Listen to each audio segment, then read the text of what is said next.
आज की इस वीडियो में हम आपको कुरान पाक की दो बेहद मुबारक सूरतें सुनाने जा रहे हैं, सूरह यासीन और सूरह रहमान। अगर आप इन दोनों सूरतों को सिर्फ एक बार सुन लेते हैं तो इंशाल्लाह आपके हर बिगड़े हुए काम में आसानी होगी और बंद रास्ते खुल जाएंगे। दोस्तों, सूरह यासीन को कुरान का दिल कहा जाता है और सूरह रहमान वो सूरत है जो दिल और रूह दोनों को सुकून देती है। ये ऐसी मुबारक सूरतें हैं कि इन्हें जिस भी नेक मकसद के साथ सुना जाए, अल्लाह ताला उस मकसद को पूरा फरमा देता है। जिस घर में इन सूरतों की तिलावत होती है वहाँ बरकतें नाजिल होती हैं, रहमतें उतरती हैं और अल्लाह ताला उस घर के लोगों को हर परेशानी, मुसीबत और बुराई से महफूज रखता है। अगर आप रोजाना सूरह यासीन और सूरह रहमान सुनने की आदत बना लें तो आपकी जिंदगी में कामयाबी के रास्ते आसान होते चले जाएंगे। अगर आपको लगता है कि आपके घर या कारोबार पर किसी की बुरी नजर है, लोग जलते हैं या रोजी रोटी में तंगी है, तो आप अपने घर या दुकान में ये दोनों सूरतें चला दें। इंशाल्लाह हर बुरी नजर, जादू टोना और नकारात्मक असर खत्म हो जाएगा और आपकी रोजी में भरपूर बरकत होगी। लेकिन एक अहम बात याद रखें, अगर आपने सुनना शुरू किया है तो इसे बीच में अधूरा न छोड़ें, पूरा सुनना बहुत जरूरी है। कुरान पाक की ये बेहद मुबारक सूरतें हैं। मैं अल्लाह तबारक व ताला की बारगाह में दुआ करता हूँ, या अल्लाह, जो भी शख्स सूरह यासीन और सूरह रहमान को पूरे यकीन के साथ सुने तो अपनी रहमत से उसकी तमाम परेशानियों को दूर फरमा, उसके बिगड़े कामों को आसान कर दे और उसकी जायज़ ज़रूरतों को पूरा फरमा। आमीन। दोस्तों, कमेंट में ज़रूर आमीन लिखें, क्या पता किसकी ज़ुबान से निकली हुई दुआ अल्लाह पाक कबूल फरमा ले। बिस्मिल्लाहिर्रहमानिर्रहीम। यासीन वल क़ुरआनिल हकीम इन्नका लमिनल मुरसलीन अला सिरातिम मुस्तक़ीम तंज़ीलल अज़ीज़िर रहीम लितुन्ज़िर क़ौमन मा उन्ज़िर आबाउहुम फ़हुम गाफ़िलून लक़द हक़्क़ल क़ौलु अला अक्सरिहिम फ़हुम ला युमिनून इन्ना जअलना फ़ी अअनाक़िहिम अग़लालन फ़हिय इलल अज़क़ानि फ़हुम मुक़महून वजअलना मिन बैनि अयदीहिम सद्दन वमिन ख़ल्फ़िहिम सद्दन फ़अग़शयनाहुम फ़हुम ला युबसिरून वसवाउन अलैहिम अअन्ज़रतहुम अम लम तुन्ज़िरहुम ला युमिनून इन्नमा तुन्ज़िरु मन इत्तबअ अज़्ज़िक्र व ख़शिय अर्रहमान बिलग़ैब फ़बश्शिरहु बिमग़फ़िरतिन व अज्रिन करीम। इन्ना नहनु नुह्यिल मौता व नक्तुबु मा क़द्दमू व आथारहुम व कुल्ल शैइन अहसयनाहु फ़ी इमामिन मुबीन। वضرب لهم مثلا أصحاب القرية إذ جاءها المرسلون إذ أرسلنا إليهم اثنين فكذبوهما فعززنا بثالث فقالوا إنا إليكم مرسلون قالوا ما أنتم إلا بشر مثلنا وما أنزل الرحمن من شيء إن أنتم إلا تكذبون قالوا ربنا يعلم إنا إليكم لمرسلون وما علينا إلا البلاغ المبين قالوا إنا تطيرنا بكم لئن لم تنتهوا لنرجمنكم وليمسنكم منا عذاب أليم قالوا طائركم معكم أئن ذكرتم بل أنتم قوم مسرفون وجاء من أقصى المدينة رجل يسعى قال يا قوم اتبعوا المرسلين اتبعوا من لا يسألكم أجرا وهم مهتدون وما لي لا أعبد الذي فطرني وإليه ترجعون أأتخذ من دونه آلهة إن يردني الرحمن بضر لا تغني عني شفاعتهم شيئا ولا ينقذون إني إذا لفي ضلال مبين إني آمنت بربكم فاسمعون قيل ادخل الجنة قال يا ليت قومي يعلمون بما غفر لي ربي وجعلني من المكرمين وما أنزلنا على قومه من بعده من جند من السماء وما كنا منزلين إن كانت إلا صيحة واحدة فإذا هم خامدون يا حسرة على العباد ما يأتيهم من رسول إلا كانوا به يستهزئون ألم يروا كم أهلكنا قبلهم من القرون أنهم إليهم لا يرجعون وإن كل لما جميع لدينا محضرون وآية لهم الأرض الميتة أحييناها وأخرجنا منها حبا فمنه يأكلون وجعلنا فيها جنات من نخيل وأعناب وفجرنا فيها من العيون ليأكلوا من ثمره وما عملته أيديهم أفلا يشكرون سبحان الذي خلق الأزواج كلها مما تنبت الأرض ومن أنفسهم ومما لا يعلمون وآية لهم الليل نسلخ منه النهار فإذا هم مظلمون والشمس تجري لمستقر لها ذلك تقدير العزيز العليم والقمر قدرناه منازل حتى عاد كالعرجون القديم لا الشمس ينبغي لها أن تدرك القمر ولا الليل سابق النهار وكل في فلك يسبحون وآية لهم أنا حملنا ذريتهم في الفلك المشحون وخلقنا لهم من مثله ما يركبون وإن نشأ نغرقهم فلا صريخ لهم ولا هم ينقذون إلا رحمة منا ومتاعا إلى حين وإذا قيل لهم اتقوا ما بين أيديكم وما خلفكم لعلكم ترحمون وما تأتيهم من آية من آيات ربهم إلا كانوا عنها معرضين وإذا قيل لهم أنفقوا مما رزقكم الله قال الذين كفروا للذين آمنوا أنطعم من لو يشاء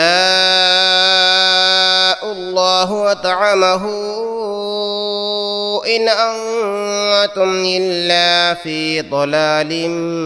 مبين ويقولون متى هذا الوعد إن كنتم صادقين ما ينظرون إلا صيحة واحدة تأخذهم وهم يخصمون فلا يستطيعون توصية ولا إلى أهلهم يرجعون ونفخ في الصور فإذا هم من الأجداث إلى ربهم ينسلون قالوا يا ويلنا من بعثنا من مرقدنا هذا ما وعد الرحمن وصدق المرسلون إن كانت إلا صيحة واحدة فإذا هم جميع لدينا محضرون فاليوم لا تظلم نفس شيئا ولا تجزون إلا ما كنتم تعملون إن أصحاب الجنة اليوم في شغل وفاكهون هم وأزواجهم في ظلال على الأرائك متكئون لهم فيها فاكهة ولهم ما يدعون سلام قولا من رب رحيم وامتازوا اليوم أيها المجرمون ألم عهد إليكم يا بني آدم ألا تعبدوا الشيطان إنه لكم عدو مبين وأن اعبدوني هذا صراط مستقيم ولقد أضل منكم جبلا كثيرا أفلم تكونوا تعقلون هذه جهنم التي كنتم توعدون اصلوها اليوم بما كنتم تكفرون اليوم نختم على أفواههم وتكلمنا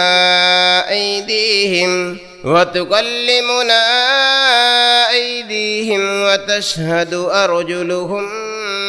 بما كانوا يكسبون ولو نشاء لطمسنا على أعينهم فاستبقوا الصراط فأنى يبصرون ولو نشاء لمسخناهم على مكانتهم فما استطاعوا مضيا ولا يرجعون ومن نعمره ننكسه في الخلق أفلا يعقلون وما علمناه الشعر وما ينبغي له إن هو إلا ذكر وقرآن مبين لينذر من كان حيا ويحق القول على الكافرين أولم يروا أنا خلقنا لهم مما عملت أيدينا أنعاما فهم لها مالكون وظللنا لهم ومنها ركوبهم ومنها يأكلون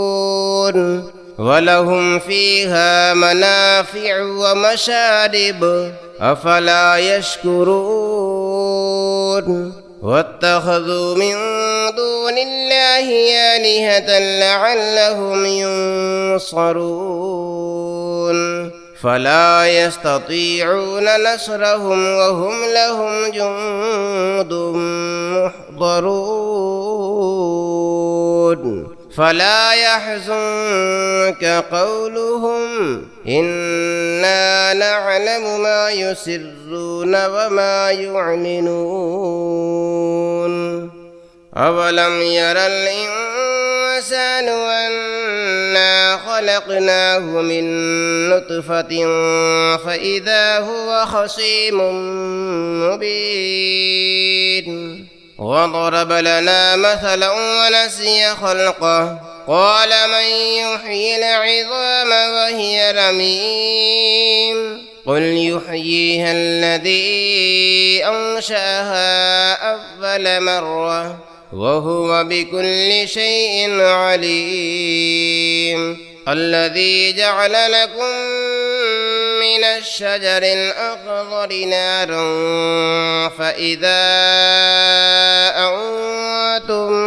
منه توقدون أوليس الذي خلق السماوات والأرض بقادر على أن يخلق مثلهم بلى وهو الخلاق العليم إنما أمره إذا أراد شيئا أن يقول له كن فيكون فسبحان الذي بيده ملكوت كل شيء وإليه ترجعون صدق الله العظيم بسم الله الرحمن الرحيم الرحمن علم القرآن خلق الإنسان علمه البيان الشمس والقمر بحسبان والنجم والشجر يسجدان والسماء رفعها ووضع الميزان ألا تطغوا في الميزان وأقيموا الوزن بالقسط ولا تخسروا الميزان والأرض وضعها للأنام فيها فاكهة والنخل ذات الأكمام والحب ذو العصف والريحان فبأي آلاء ربكما تكذبان خلق الإنسان من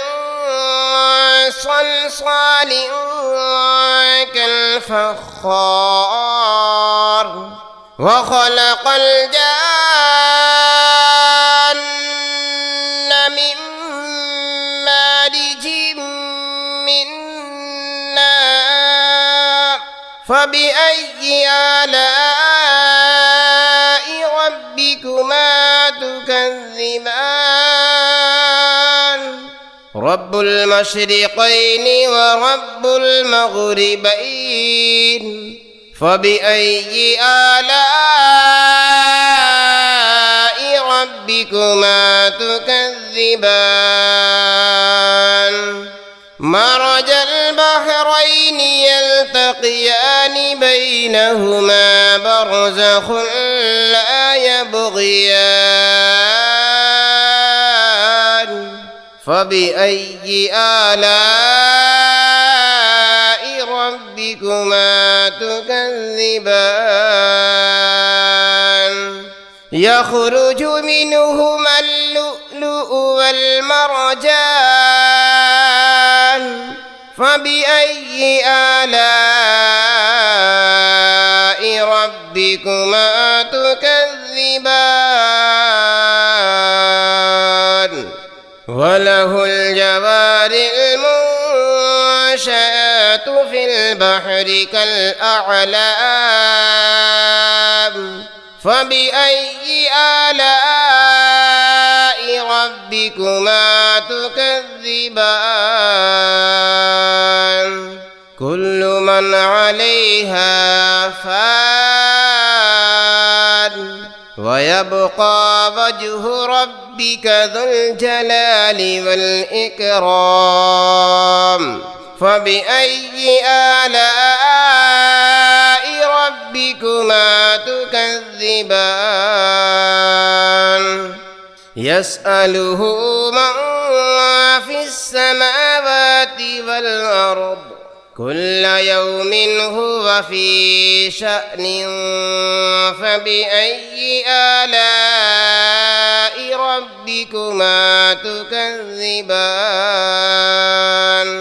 سنفرغ لكم أيها الثقلان فبأي آلاء ربكما تكذبان يا معشر الجن والإنس إن استطعتم أن تنفذوا من أقطار السماوات والأرض فانفذوا لا تنفذون إلا بسلطان فبأي آلاء ربكما تكذبان يرسل عليكما شواظ من نار ونحاس فلا تنتصران فبأي آلاء ربكما تكذبان فإذا انشقت السماء فكانت وردة كالدهان فبأي آلاء ربكما تكذبان فيومئذ لا يسأل عن ذنبه إنس ولا جان فبأي آلاء ربكما تكذبان يعرف المجرمون بسيماهم فيؤخذ بالنواصي والأقدام فبأي آلاء ربكما تكذبان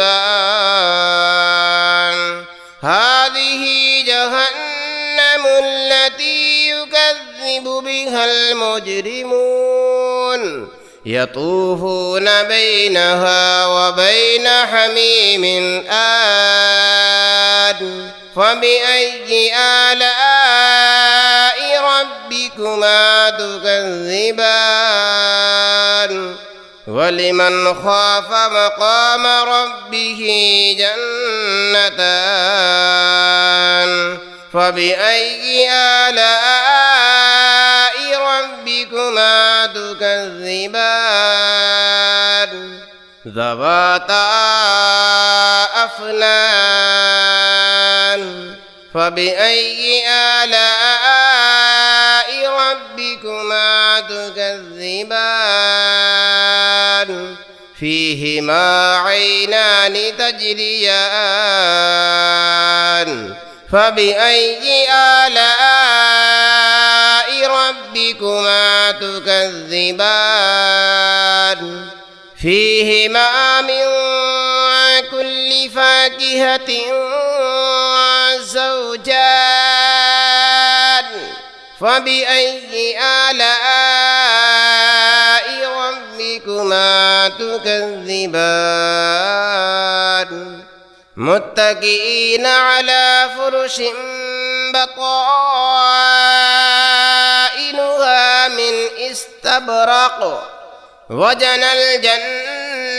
الجنتين دان فبأي آلاء ربكما تكذبان فيهن قاصرات الطرف لم يطمثهن إنس قبلهم ولا جان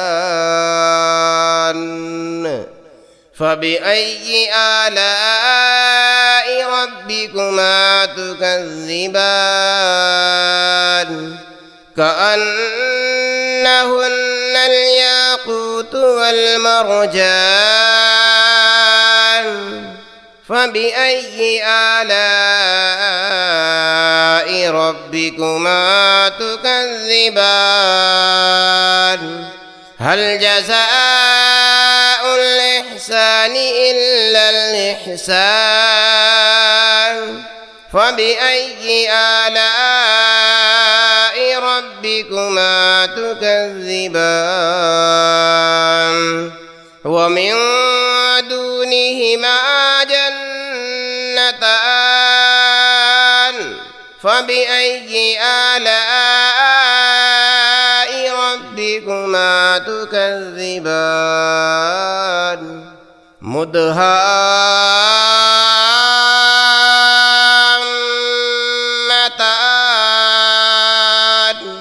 فبأي آلاء ربكما تكذبان فيهما عينان نضاختان فبأي آلاء ربكما تكذبان فيهما فاكهة ونخل ورمان فبأي آلاء ربكما تكذبان فيهن خيرات حسان فبأي آلاء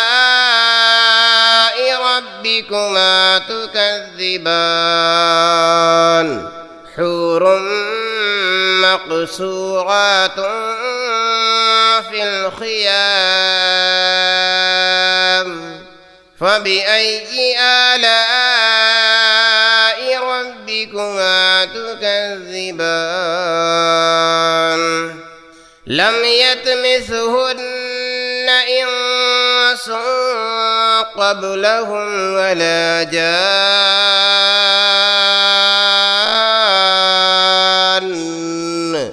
فبأي آلاء ربكما تكذبان متكئين على رفرف خضر وعبقري حسان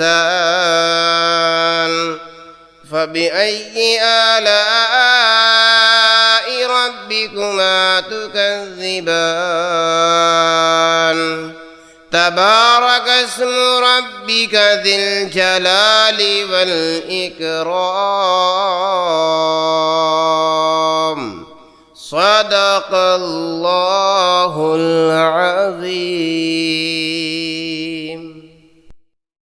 بسم الله الرحمن الرحيم ياسين والقرآن الحكيم إنك لمن المرسلين على صراط مستقيم تنزيل العزيز الرحيم لتنذر قوما ما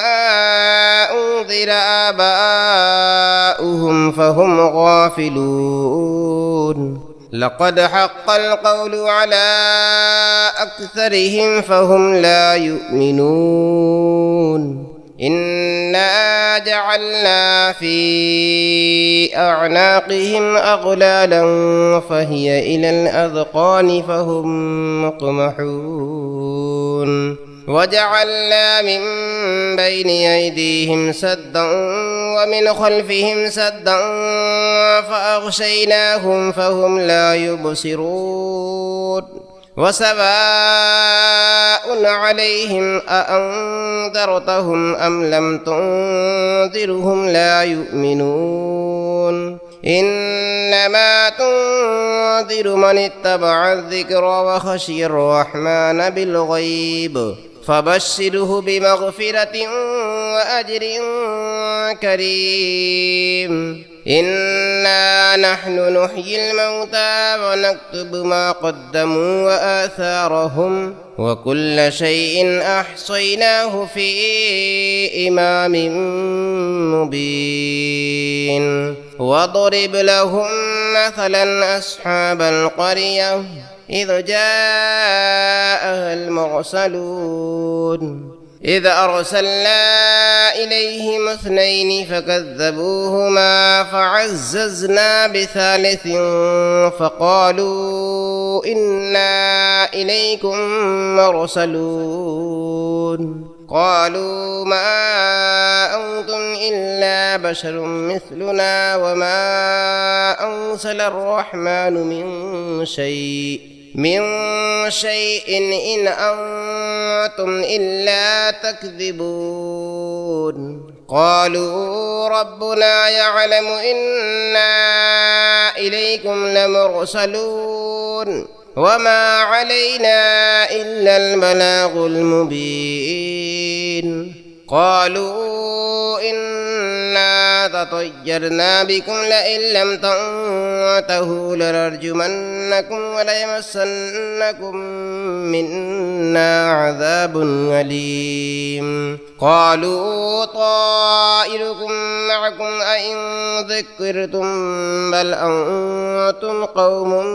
مسرفون وجاء من أقصى المدينة رجل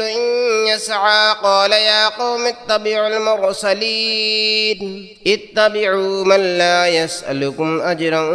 وهم مهتدون وما لي لا أعبد الذي فطرني وإليه ترجعون أأتخذ من دونه آلهة إن يردني الرحمن بضر لا تغني عني شفاعتهم شيئا ولا ينقذون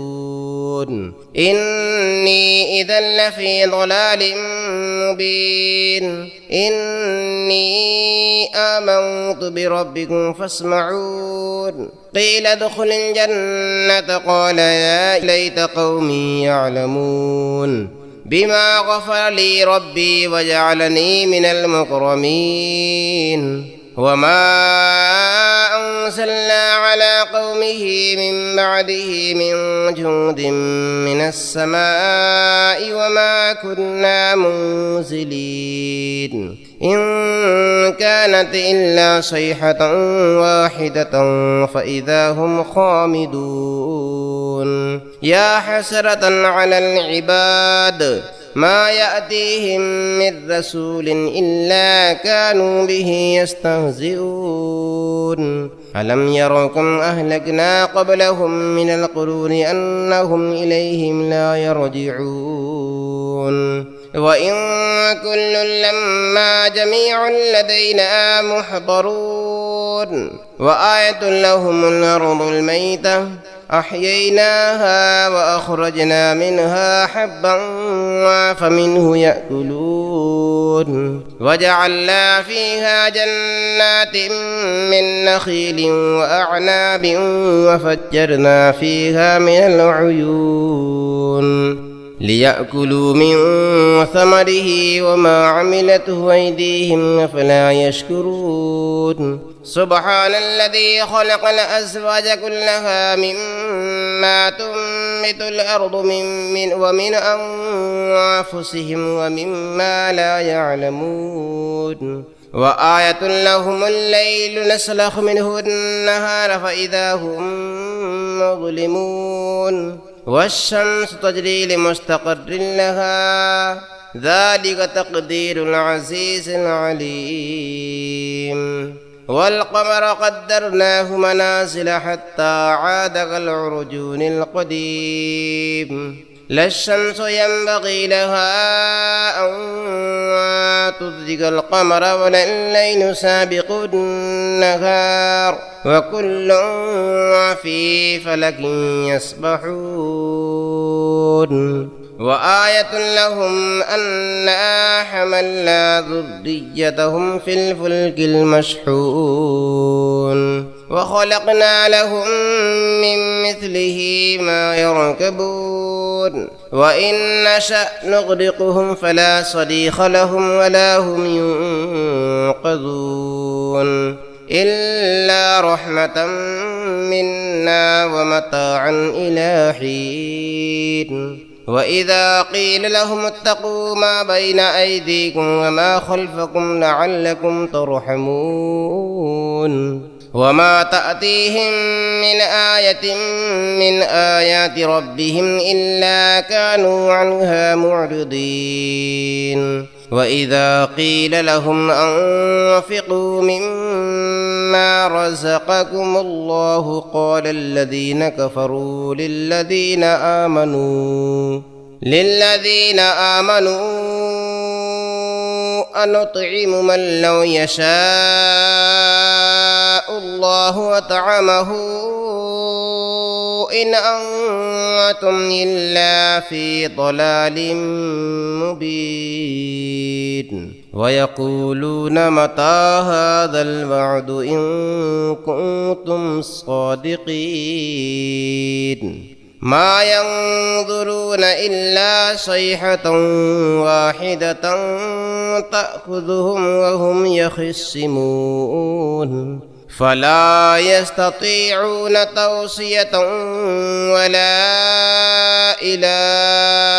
أهلهم يرجعون ونفخ في الصور فإذا هم من الأجداث إلى ربهم ينسلون قالوا يا ويلنا من بعثنا من مرقدنا هذا ما وعد الرحمن وصدق المرسلون إن كانت إلا صيحة واحدة فإذا هم جميع لدينا محضرون فاليوم لا تظلم نفس شيئا ولا تجزون إلا ما كنتم تعملون إن أصحاب الجنة اليوم في شغل وفاكهون هم وأزواجهم في ظلال على الأرائك متكئون لهم فيها فاكهة ولهم ما يدعون سلام قولا من رب رحيم وامتازوا اليوم أيها المجرمون ألم عهد إليكم يا بني آدم ألا تعبدوا الشيطان إنه لكم عدو مبين وأن اعبدوني هذا صراط مستقيم ولقد أضل منكم جبلا كثيرا أفلم تكونوا تعقلون هذه جهنم التي كنتم توعدون اصلوها اليوم بما كنتم تكفرون اليوم نختم على أفواههم وتكلمنا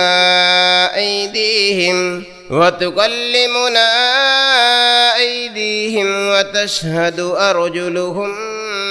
بما كانوا يكسبون ولو نشاء لطمسنا على أعينهم فاستبقوا الصراط فأنى يبصرون ولو نشاء لمسخناهم على مكانتهم فما استطاعوا مضيا ولا يرجعون ومن نعمره ننكسه في الخلق أفلا يعقلون وما علمناه الشعر وما ينبغي له إن هو إلا ذكر وقرآن مبين لينذر من كان حيا ويحق القول على الكافرين أولم يروا أنا خلقنا لهم مما عملت أيدينا أنعاما فهم لها مالكون وظللنا لهم ومنها ركوبهم ومنها يأكلون ولهم فيها منافع ومشارب أفلا يشكرون واتخذوا من دون الله آلهة لعلهم ينصرون فلا يستطيعون نصرهم وهم لهم جند محضرون فلا يحزنك قولهم إنا نعلم ما يسرون وما يعلنون أولم ير الإنسان أنا خلقناه من نطفة فإذا هو خصيم مبين وضرب لنا مثلا ونسي خلقه قال من يحيي العظام وهي رميم قل يحييها الذي أنشأها أول مرة وهو بكل شيء عليم الذي جعل لكم من الشجر الأخضر نارا فإذا أنتم منه توقدون أوليس الذي خلق السماوات والأرض بقادر على أن يخلق مثلهم بلى وهو الخلاق العليم إنما أمره إذا أراد شيئا أن يقول له كن فيكون فسبحان الذي بيده ملكوت كل شيء وإليه ترجعون صدق الله العظيم بسم الله الرحمن الرحيم الرحمن علم القرآن خلق الإنسان علمه البيان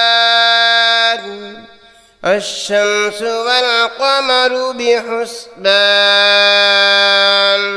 والنجم والشجر يسجدان والسماء رفعها ووضع الميزان ألا تطغوا في الميزان وأقيموا الوزن بالقسط ولا تخسروا الميزان والأرض وضعها للأنام فيها فاكهة والنخل ذات الأكمام والحب ذو العصف والريحان فبأي آلاء ربكما تكذبان خلق الإنسان من صلصال كالفخار وخلق الجان من مارج من نار فبأي آلاء ربكما تكذبان رب المشرقين ورب المغربين فبأي آلاء ربكما تكذبان مرج البحرين يلتقيان بينهما برزخ لا يبغيان فبأي آلاء ربكما تكذبان يخرج منهما اللؤلؤ والمرجان فبأي آلاء ربكما تكذبان وله الجوار المنشآت في البحر كالأعلام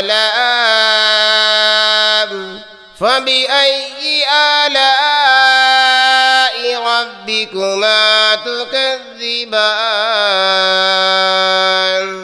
كل من عليها فان ويبقى وجه ربك ذو الجلال والإكرام فبأي آلاء ربكما تكذبان يسأله من في السماوات والأرض كل يوم هو في شأن فبأي آلاء ربكما تكذبان سنفرغ لكم أيها الثقلان فبأي آلاء ربكما تكذبان يا معشر الجن والإنس إن استطعتم أن تنفذوا من أقطار السماوات والأرض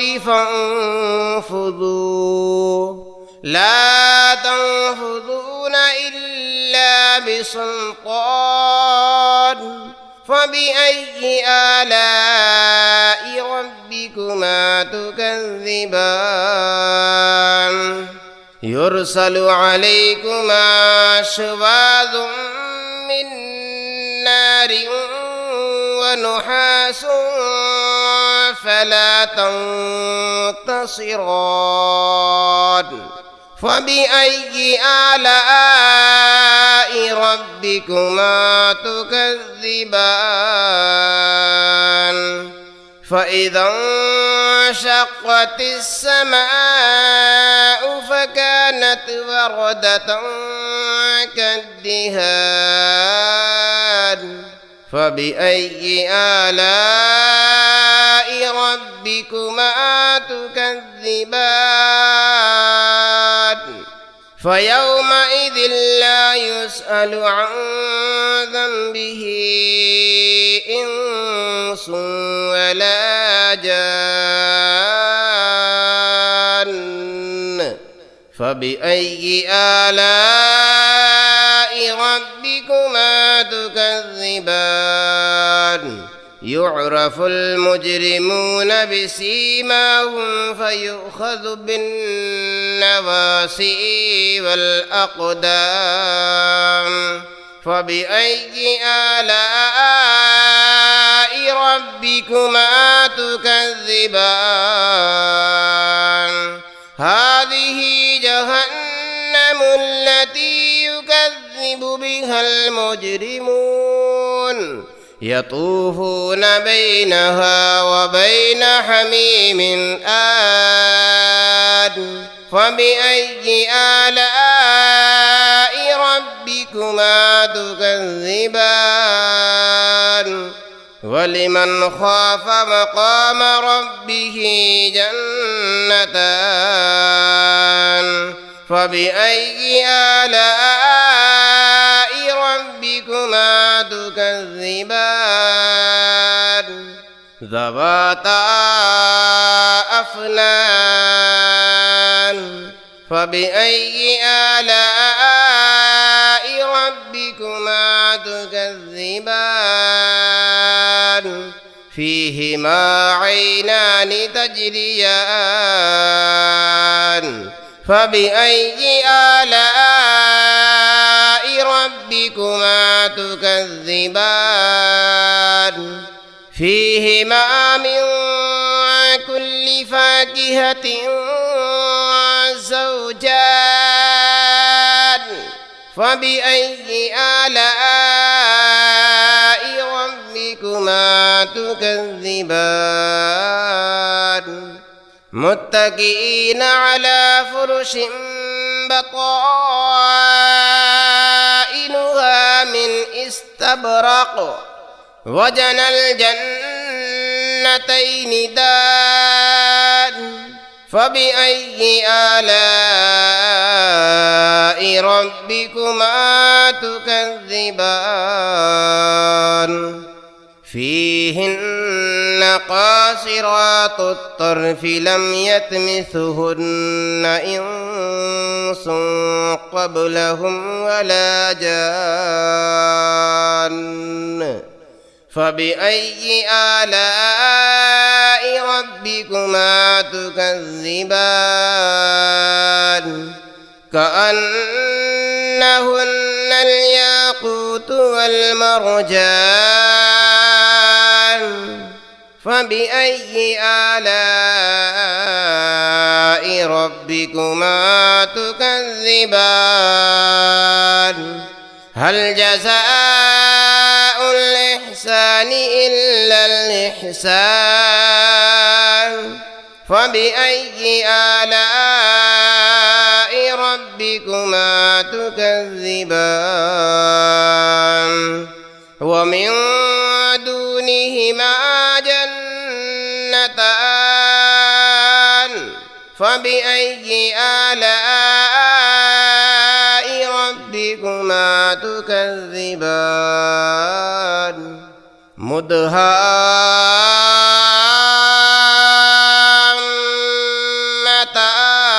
مدهامتان فبأي آلاء ربكما تكذبان فيهما عينان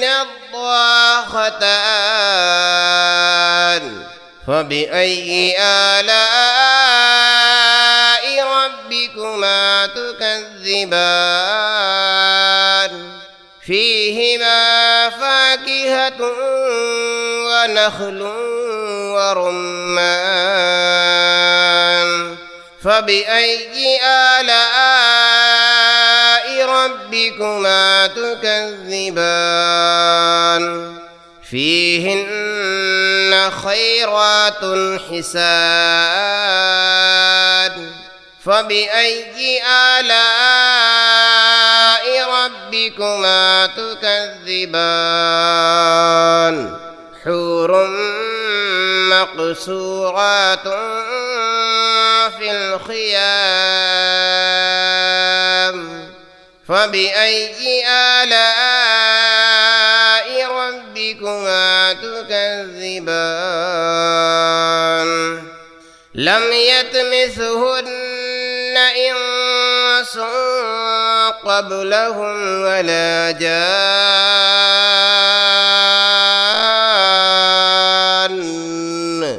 فبأي آلاء ربكما تكذبان متكئين على رفرف خضر وعبقري حسان فبأي آلاء ربكما تكذبان تبارك اسم ربك ذي الجلال والإكرام صدق الله العظيم بسم الله الرحمن الرحيم ياسين والقرآن الحكيم إنك لمن المرسلين على صراط مستقيم تنزيل العزيز الرحيم لتنذر قوما ما أنذر آباؤهم فهم غافلون لقد حق القول على أكثرهم فهم لا يؤمنون إنا جعلنا في أعناقهم أغلالا فهي إلى الأذقان فهم مقمحون وجعلنا من بين أيديهم سدا ومن خلفهم سدا فأغشيناهم فهم لا يبصرون وسواء عليهم أأنذرتهم أم لم تنذرهم لا يؤمنون إنما تنذر من اتبع الذكر وخشي الرحمن بالغيب فبشره بمغفرة وأجر كريم إنا نحن نحيي الموتى ونكتب ما قدموا وآثارهم وكل شيء أحصيناه في إمام مبين واضرب لهم مثلا أصحاب القرية إذ جاءها المرسلون إذ أرسلنا إليهم اثنين فكذبوهما فعززنا بثالث فقالوا إنا إليكم مرسلون قالوا ما أنتم إلا بشر مثلنا وما أنزل الرحمن من شيء إن أنتم إلا تكذبون قالوا ربنا يعلم إنا إليكم لمرسلون وما علينا إلا البلاغ المبين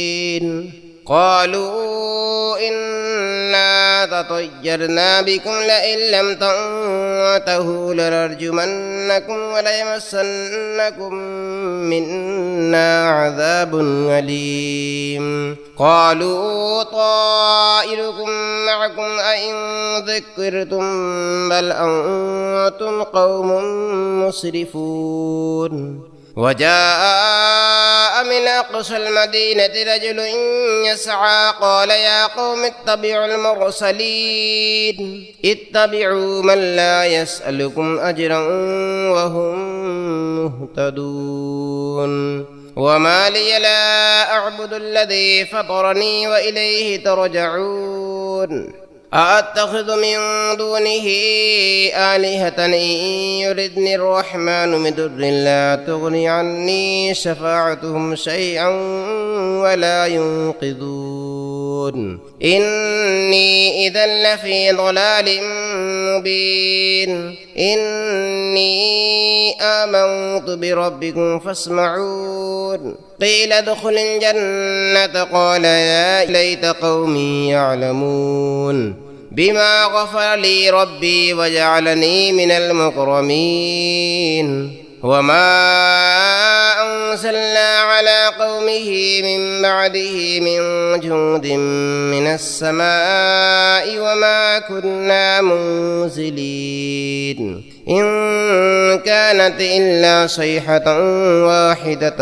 فإذا هم خامدون يا حسرة على العباد ما يأتيهم من رسول إلا كانوا به يستهزئون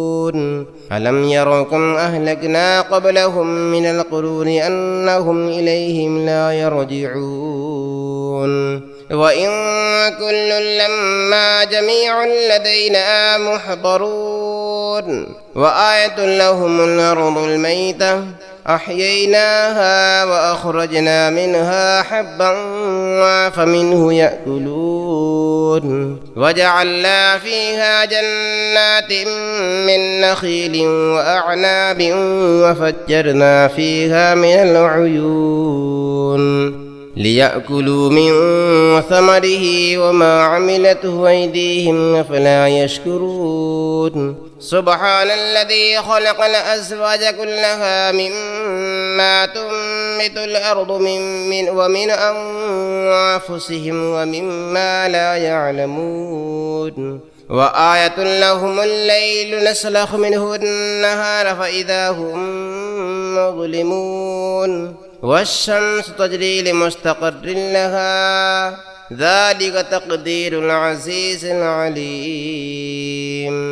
والقمر قدرناه منازل حتى عاد كالعرجون القديم لا الشمس ينبغي لها أن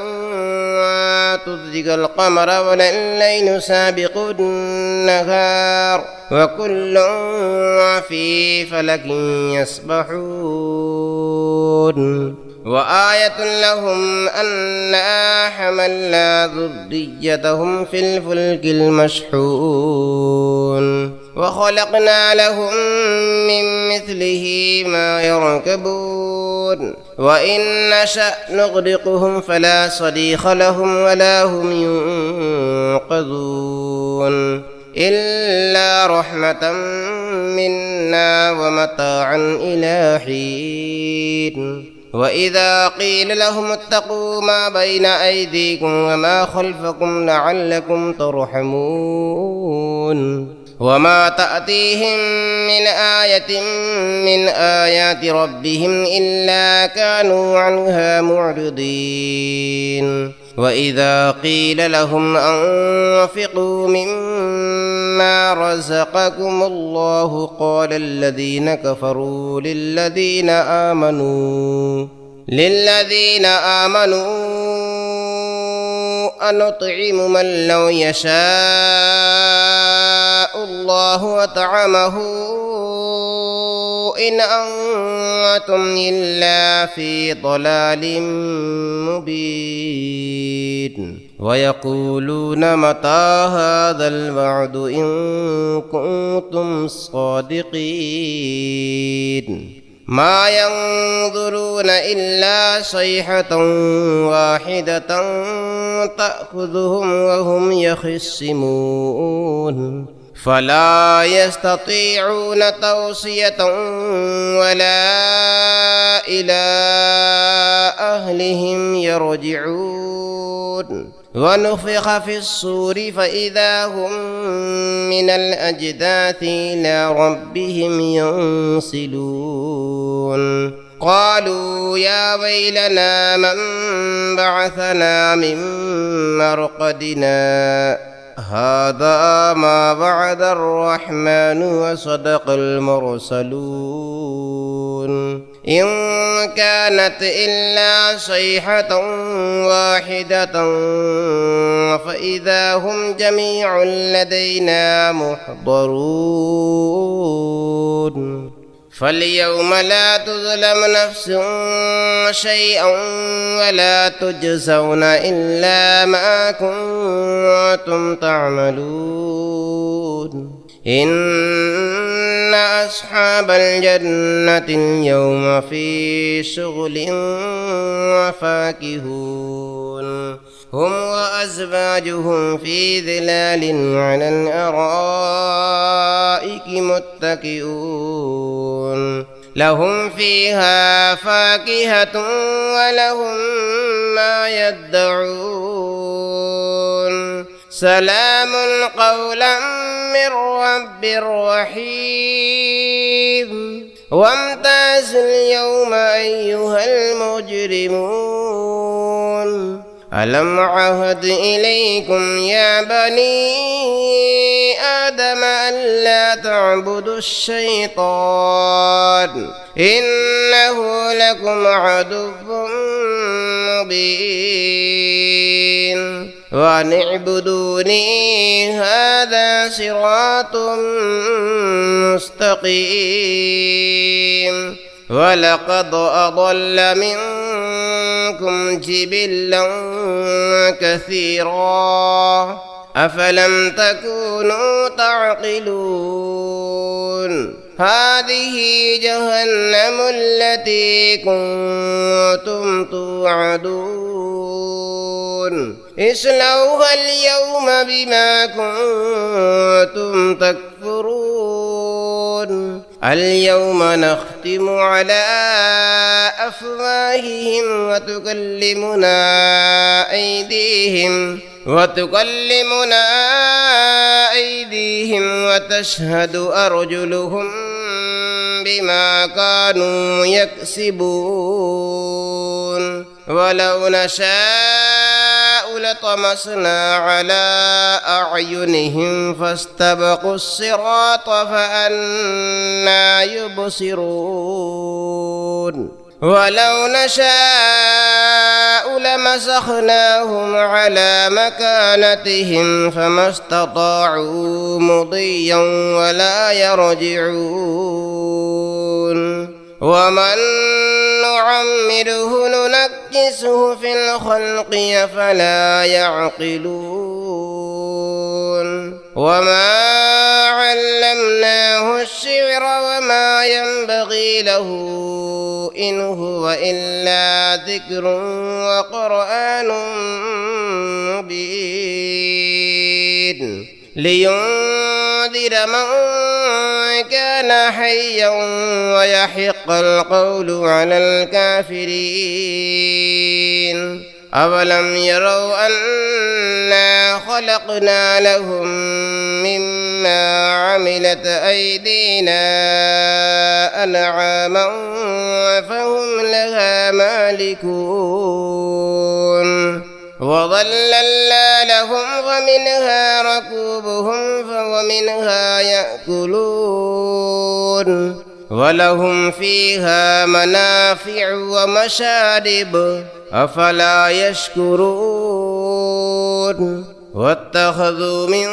دون الله آلهة لعلهم ينصرون فلا يستطيعون نصرهم وهم لهم جند محضرون فلا يحزنك قولهم إنا نعلم ما يسرون وما يعلنون أولم ير الإنسان أنا خلقناه من نطفة فإذا هو خصيم مبين وضرب لنا مثلا ونسي خلقه قال من يحيي العظام وهي رميم قل يحييها الذي أنشأها أول مرة وهو بكل شيء عليم الذي جعل لكم من الشجر الأخضر نارا فإذا أنتم منه توقدون أوليس الذي خلق السماوات والأرض بقادر على أن يخلق مثلهم بلى وهو الخلاق العليم إنما أمره إذا أراد شيئا أن يقول له كن فيكون فسبحان الذي بيده ملكوت كل شيء وإليه ترجعون صدق الله العظيم بسم الله الرحمن الرحيم الرحمن علم القرآن خلق الإنسان علمه البيان الشمس والقمر بحسبان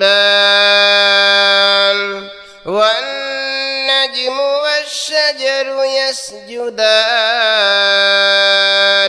والسماء رفعها ووضع الميزان ألا تطغوا في الميزان وأقيموا الوزن بالقسط ولا تخسروا الميزان والأرض وضعها للأنام فيها فاكهة والنخل ذات الأكمام والحب ذو العصف والريحان فبأي آلاء ربكما تكذبان خلق الإنسان من صلصال كالفخار وخلق الجان من مارج من نار فبأي آلاء ربكما تكذبان رب المشرقين ورب المغربين فبأي آلاء ربكما تكذبان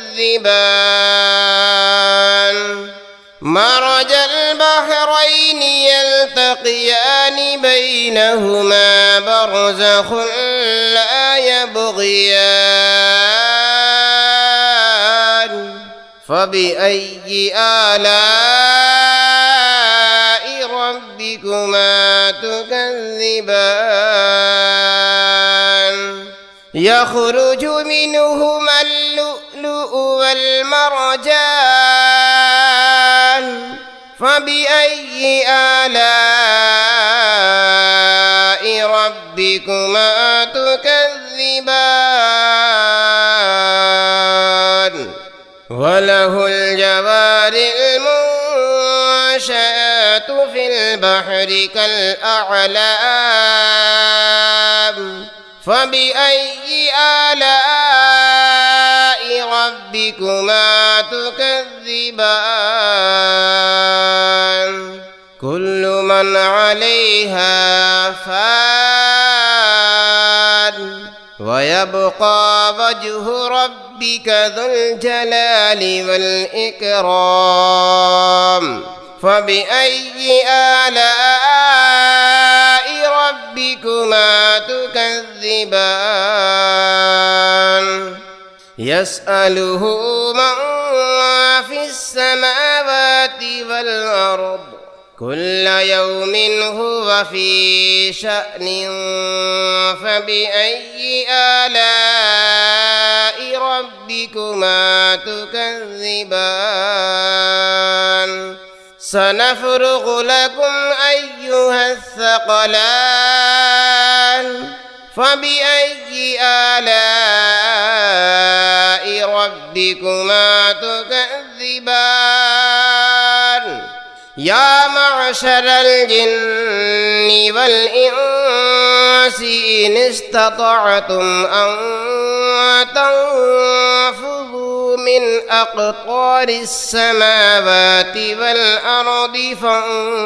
فانفذوا لا تنفذون إلا بسلطان فبأي آلاء ربكما تكذبان يرسل عليكما شواظ من نار ونحاس فلا تنتصران فبأي آلاء ربكما تكذبان فإذا انشقت السماء فكانت وردة كالدهان فبأي آلاء ربكما تكذبان فيومئذ لا يسأل عن ذنبه إنس ولا جان فبأي آلاء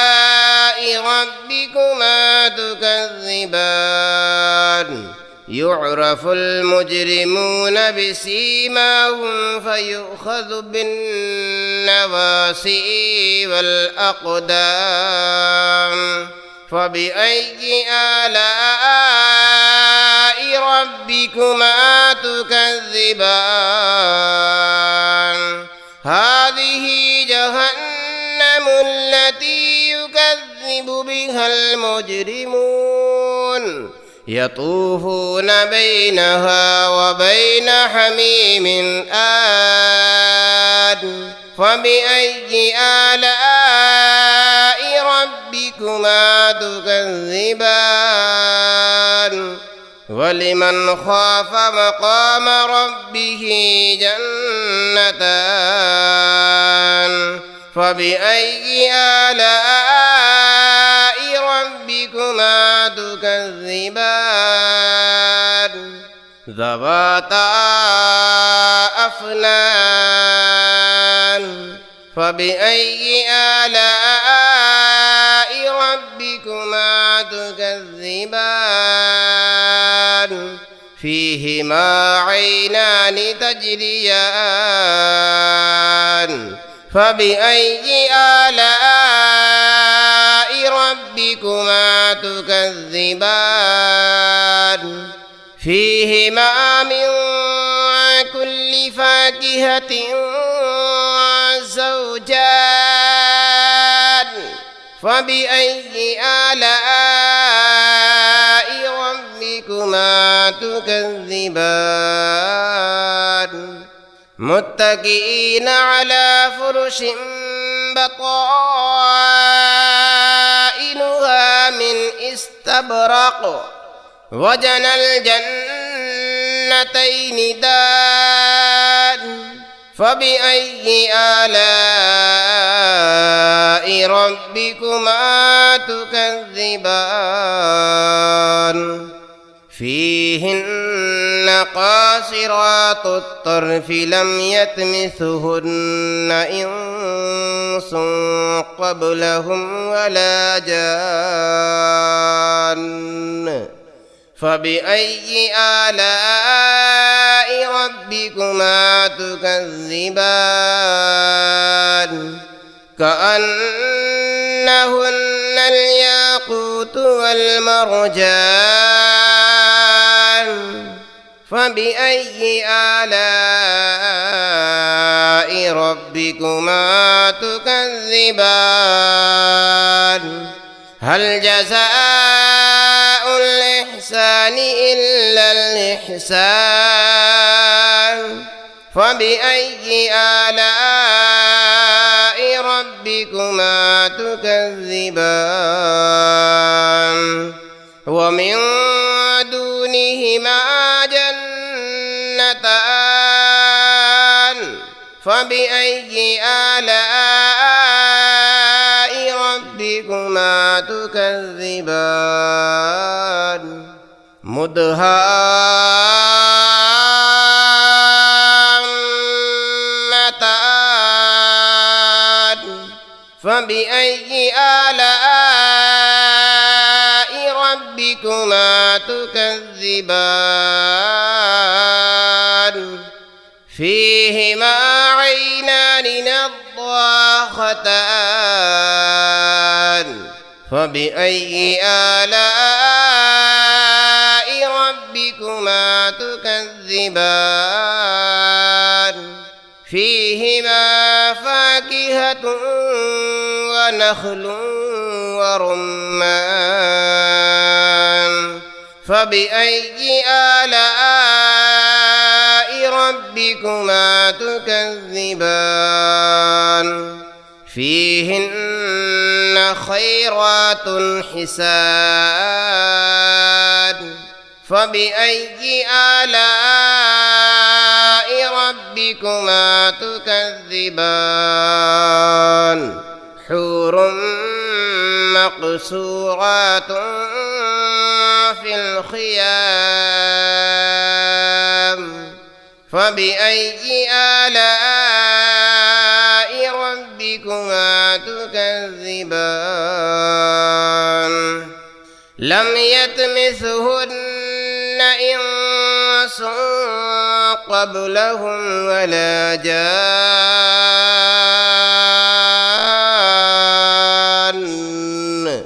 فبأي آلاء